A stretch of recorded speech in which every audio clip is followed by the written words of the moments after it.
Aloha folks, my name is Spoonks and I saw Coming to America and it was pretty good.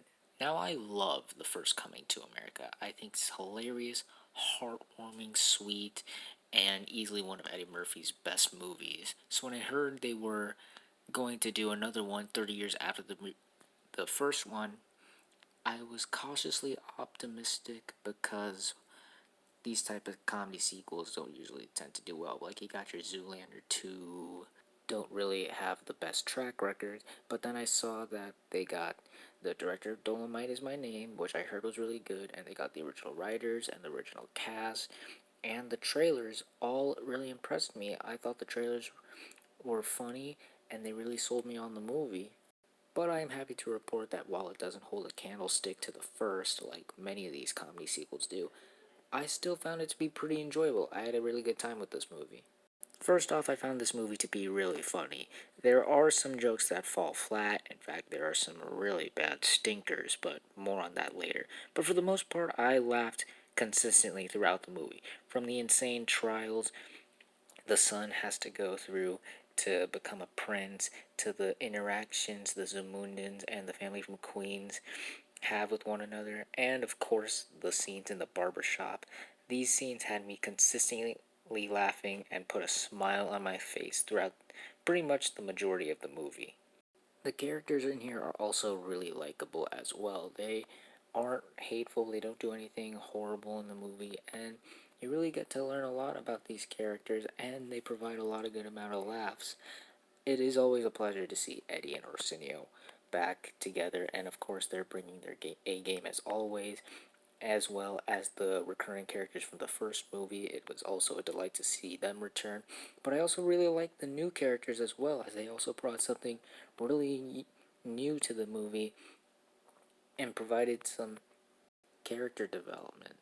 The two standouts in here are Jermaine Fowler, who provides a lot of energy and life to the character, and I'm really curious to see what he does next or what other movies he's been in because he was really good in this movie, and Wesley Snipes, but because he is without a doubt the best character in the whole movie. His character, General Izzy, he is just chewing up scenery, owning every scene he's in, and you can tell he's having the time of his life because he provides the best jokes and has the best scenes and the best lines throughout the entire movie. Everyone else is good, but if there's one character that'll still be in your mind after you finish the movie, it'll definitely be him.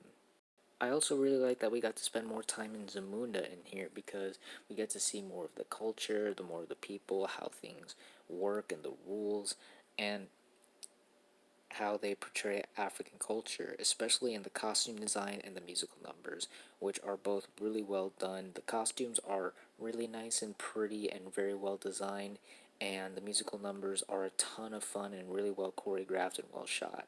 And lastly, this movie does retain the heart and soul of the original. There are many moments that did touch me and were really sweet and earnest and made me go, "Aw, that was nice." Especially during the scenes involving the romance between Jermaine Fowler's character and the royal groom.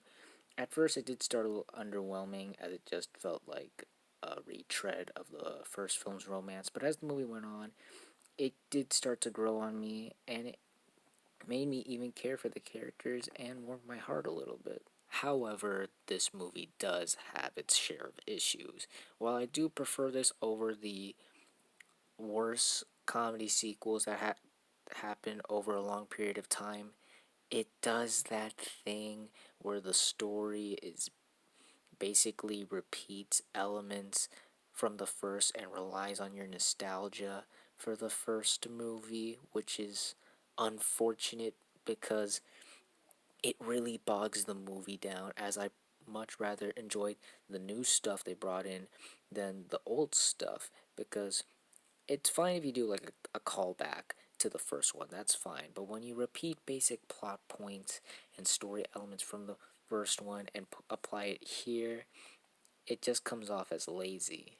As typical with any comedy, there are a few jokes that do fall flat and do not stick the landing, but there are also a lot of jokes that start to become repetitive and they really overuse and do them consistently. Like, I'm fine with if you use a joke maybe twice or 3 times and you spread it out throughout the movie pretty well.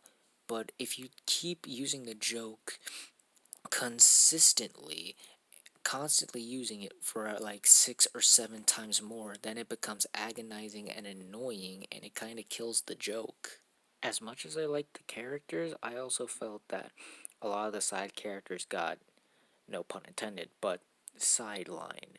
I was very surprised to see how little they used Semi in this, as he was one of the highlights of the first movie, and I was really excited to see his relationship with and interaction with Tracy Morgan, but that gets dropped like a hat.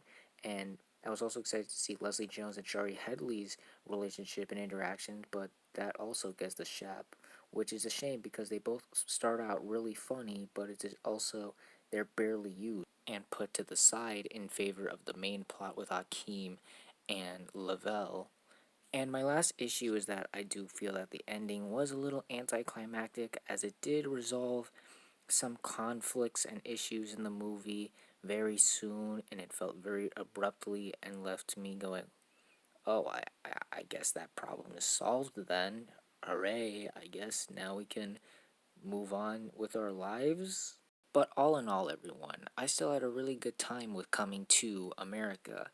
It's got its issues for sure, but I still found the movie to be pretty funny, had some likable characters. I liked that we got to see more of Zamunda and their culture, and it's got some heart and sweet that was still in the first one.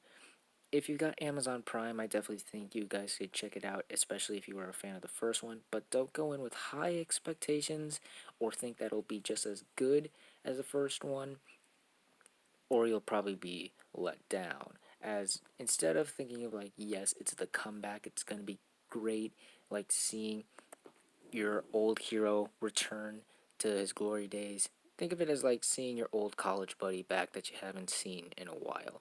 And those were my thoughts on Coming to America. What did you guys think of it if you've seen it? Did you like it? Did you hate it? Comment down below and let me know. If you like this video, hit the like button. If you like this channel, hit the subscribe button. Follow me on all those social media links at the end of the video. And until next time, guys, stay sharp. And all in one barrier, click. You see, y'all got it all wrong, like women in tuxedos and coming up shorter than 5 Danny DeVitos. I'm on a cool ranch, get laid more than Fritos, with 5 strippers, 4 wives, and 3 amigos. I go